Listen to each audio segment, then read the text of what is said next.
Well, good morning. Welcome back to the Broadcast Retirement Network. This is BRNAM for Thursday, January 18th, 2024. And our top story today, young men are at high risk for gambling addiction as sports betting surges. Joining me now to discuss this and a lot more, Dr. James Whelan of the Tennessee Institute for Gambling Education and Research. James, it's great to see you. Thanks so much for joining us on the program this morning. Oh, thanks for having me. I appreciate being here. Yeah, this is a story. You can't help but turn on the TV, doctor, if you're watching a sporting event and you see betting. I mean, every sports league in this country and abroad, they're aligned with some level of betting. How pervasive is betting among young men, and what's the impact to their mental health? Well, to the first part about how many are engaging in it, it's really not clear. The best data that exists right now is about 20% of the population engages in sports betting. Yeah. And that those data suggest that the most popular, the most common type of gambler, person who's gambling on sports, tends to be younger, below the age of 35, and is at least historically been slanted towards men. And, But and, and what? Oh, go ahead. I'm sorry, I interrupted you. Go ahead, sir. no, what was your second part of your question? Well, yeah, I was going to ask you, like, why is it so pervasive? Why, I don't understand why it's. I mean, I guess I understand people. It's easy to swipe and do things with your phone, but it's so impactful on someone's mental health. Yeah, and the impact on the mental health is for a minority of people who do sports wager or any form of wagering. But for that minority, the impact could be completely life-changing. I mean, it could put just at the financial end, it could put people in debt, similar to buying a home. It has an enormous impact on people's lives. And of course, that reverberates to the other parts of their life, the relationship with others, family members, friends, as well as it impacts experiences of anxiety and depression, and it includes higher risk of suicidal thoughts and actually completed suicide. Now, what is really capturing people here? Well, I think at the base of it is we love sports.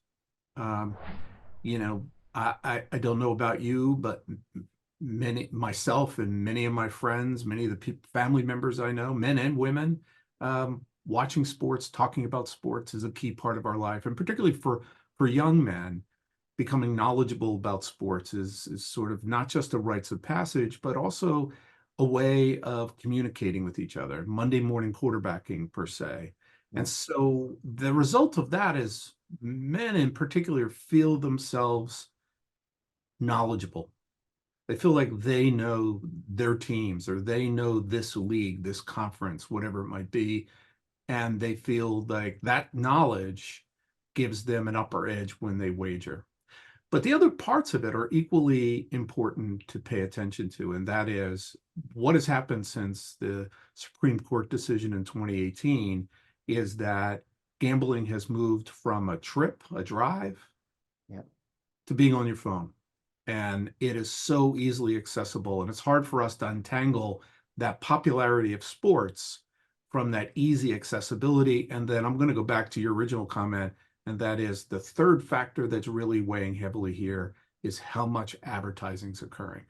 There's so much information and encouragement to bet, not just from bought ads on radio, TV, whatever, but also commentators. Um, we go to ESPN, which is now a gaming company. Yeah. You can't watch an ESPN program without wagering being discussed as though it is actually part of that sport, part of that event, all the way through to looking at social media, where in addition to pay ads on social media, there are tons of people out there willing to talk about what bets they make, how much they won, people suggesting you can contact them and they can sell you good information so you can make better bets. That information is pervasive. So one is we love sports and we think we're smart. Two, we got easy access. Three, we're bombarded with information telling us you ought to go bet. Yeah, and just to follow up on that, and then we'll go to a commercial break. How analogous is this addiction to drug addiction, cigarette addiction, other types, sexual addictions, as example? Does it throw off the same dopamine? I'm not a doctor, clearly, but does it show off the same type of internal feelings that those other things do? Right. And it does. To really put it simply, the hit of dopamine that everyone talks about is because we get motivated to do something, and that dopamine release actually further motivates us to do that. And that sort of event in the brain happens regardless of what you're excited about. So in that way, it's very similar across all addictions. The other similarity across all addictions is that this brain chemistry event doesn't occur in isolation. It occurs in a complex of someone's life where they're bored, or they need money, or they are harmed or traumatized in some way. So the person who has the struggles with the harms are often those people who not only are they heavily invested in this, but they also got complications to their life that drive them to go to what's rewarding. Yeah. Well, Dr. Whelan, I need to take a very quick break. When we come back, we'll talk more about gambling addiction among younger men. You're going to want to stay tuned right here, BRN AM.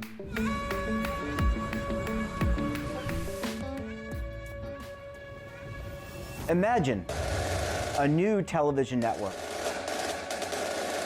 that will make you richer, healthier, and in control of your financial future.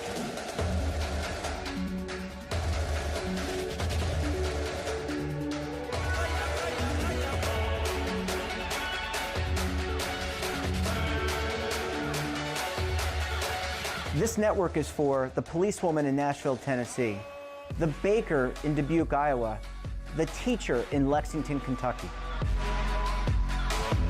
We want to make the idea of savings and retirement culturally relevant. But what do you see as a defining issue of the midterms? Especially for the smaller businesses. I mean, they are the lifeblood of the American economy.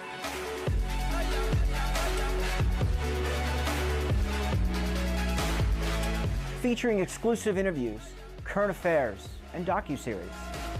33 years old, you retired early. The philosophy is money only matters if it helps you live a life that you love. But you got to start thinking about retirement as soon as you get in. The Broadcast Retirement Network will drive very high engagement with premium partnerships. So this isn't retirement and savings for your parents or grandparents. This is for all Americans. And we're going to change the way you think about money.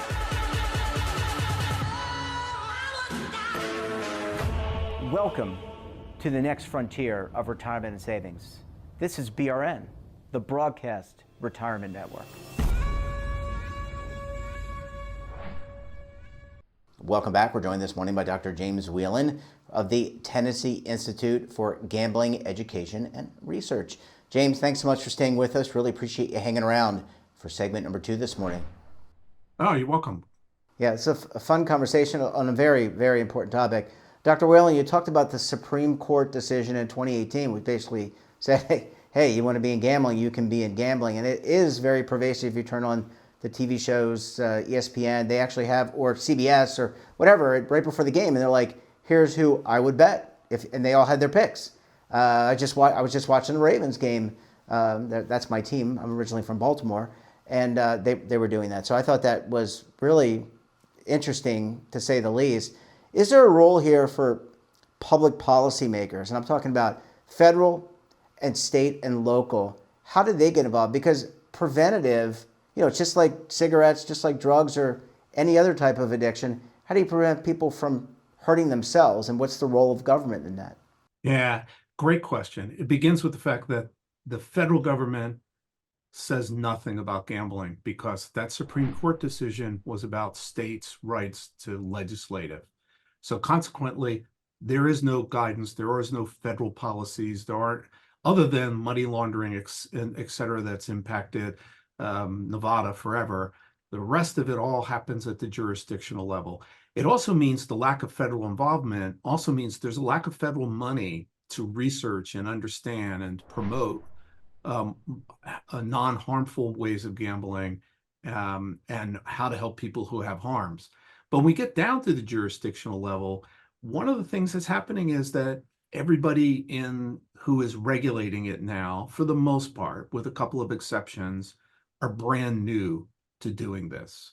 And as I mentioned before, the rapid speed at which we've moved to not just sports wagering, but online and all the advertising, regulators are trying to figure out something they've never had to regulate before. I think the secret to the future of regulations is for there to be conversations between jurisdictions to talk about advertising, to talk about safeguards to youth getting engaged, to talk about how to place of responsibility on operators to ensure that people aren't harming themselves. All of those things have to happen, which is a conversation between regulators and maybe even the industry and the operators involved. Yeah, and I know that the industry, you bring up the industry, I know that there have been some PSA announcements from the industry saying, don't overextend yourself. But that's kind of like out of one side of the mouth, and then the other side of the mouth, they're making the picks and trying to get people engaged. Is there a role here, sir, for the Federal Communications, FCC, and some of the other bodies? Because now you mentioned it just in passing. ESPN is really a gaming company now. They have a vested interest, so they're almost advocating for betting in a way by incorporating this. Is there a role here for those bodies that have oversight over news and sports, etc.? Yeah, I mean, I'm going to stretch it a little further than what you said. Sure. I Sure. think not only is ESPN a gaming company now, they do own a gaming company. They are live in many states now, taking bets as ESPN bets. But the other part of it is all these leagues are in fact partners with the gaming industry. Yep. So the NFL, NHL, NBA, Major League Soccer, all of those things are involved as people who make money from sports wagering.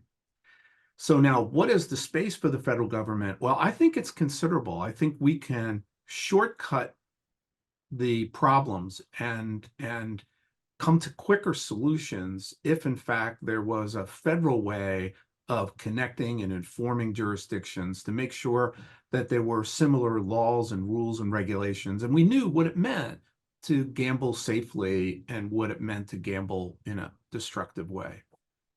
We're talking a lot, Doctor, about the role of some of the regulatory bodies.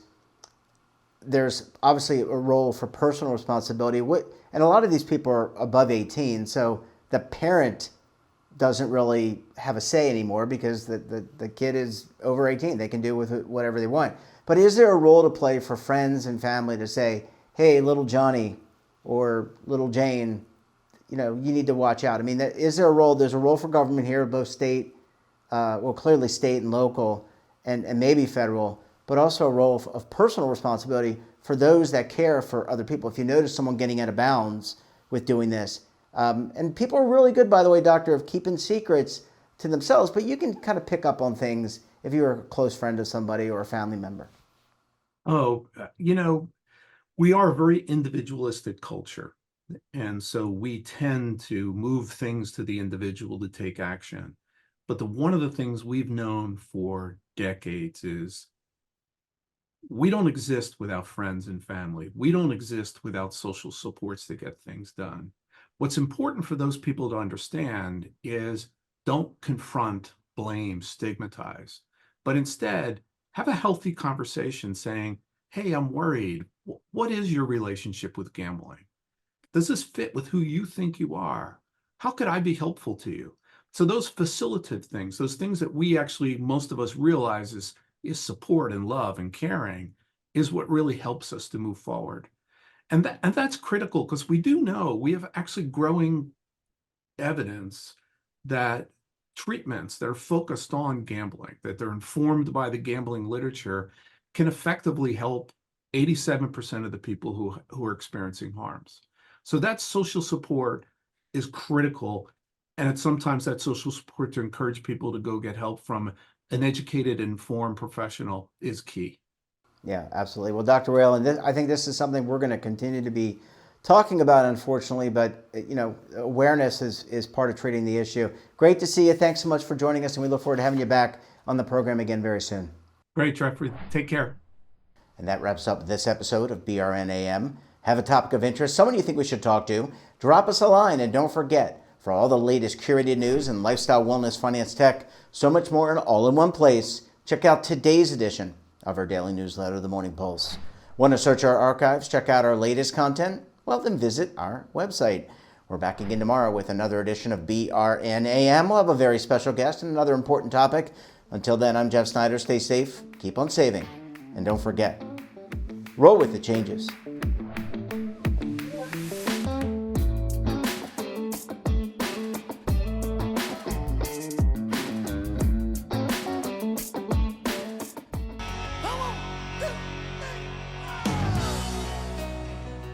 Now is your opportunity to co-create content around any topic on the first lifestyle and wellness network. Reach a global audience through our platform and co-own exclusive branded content.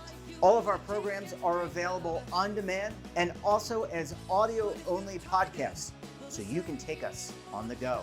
Broadcast Retirement Network, available anytime, anywhere, and on any device.